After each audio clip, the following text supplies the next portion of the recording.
Hello and welcome back to the show. It's time to bring in our OutsidR Sports soccer correspondent. Yes, that's right, the guy who's got eyes on everything from Serie A to South Africa. He reps AC Milan, but don't worry, he's not here to just talk Italian football. Let's see what's going on with this beautiful game. Rodrigo, you follow all five top European leagues. Which one do you think is the most exciting right now, and why?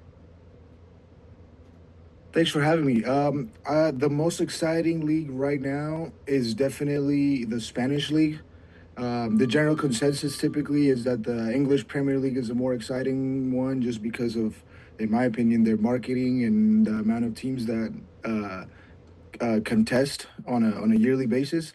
But I would have to go with Spain simply because they have probably the most exciting and electric player in the world right now, 17-year-old Lamine Yamal from Barcelona. He's pretty much turning the Spanish league back into the three-headed horse race that it's always been, which a lot of people like to give it slack for, but in my opinion, it makes for the most exciting matchups, the build-up to every single game, whether it's against their rivals or not. It's just something you can't compare. So definitely the Spanish league. That's where the better football is played, and that's where the better talent is. So, the Premier League isn't really the best league in the world, it's just hype? In my opinion, yes, it's a very entertaining league as far as the environment, and if you watch a game, you can. It's very evident that it's almost like the fans are playing every ball with the players. Like it's very intense. So as far as environment goes, I think they got the best environment. They're the most entertaining league.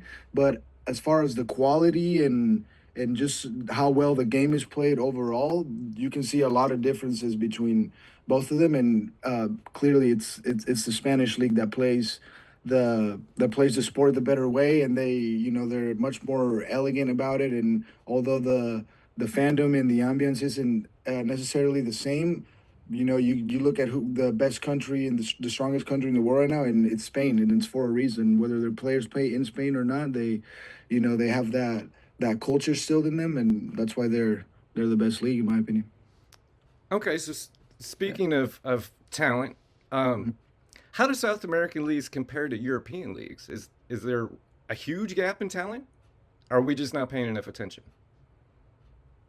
Um, I think there's definitely a gap. Just the player formation and development in Europe is just something that's just always been.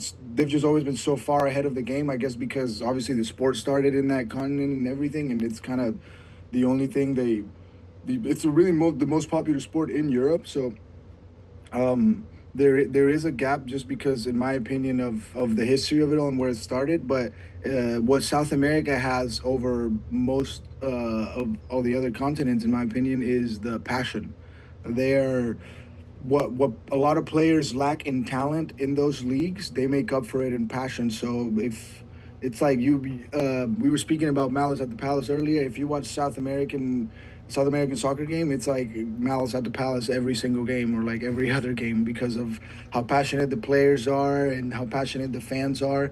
But there definitely is a gap when it comes to talent, simply because there's just better development in Europe, and there's just, like I said, it's more of a it's more of an obligation over there if you're a kid. Like if you don't play, in my opinion, if you don't play soccer over there, it's not because you're good or not good enough. It's because people, I think, get a little tired of the culture. I have family in Europe that gets a little drained from it all. Hmm. So I think that's where the passion from South Americans comes in, and it's clear and evident that it's above them. But there's most definitely a talent gap between both continents, simply because there's better development in Europe. Yeah, yeah. I kind of want to see some of these Malice in the Palace esque matches. Oh man, I can send you some over for sure. I'll send you a couple of YouTube compilations. They get crazy. It's very very Awesome. violent. Yeah. We're up against the break. Big thanks to our outsider soccer correspondent for dropping by, dropping some serious football knowledge. We're going to definitely run this back, especially if Milan makes a run this year. Let's see if they can make some noise. I Hope appreciate you, so. sir. Thank you. Appreciate it.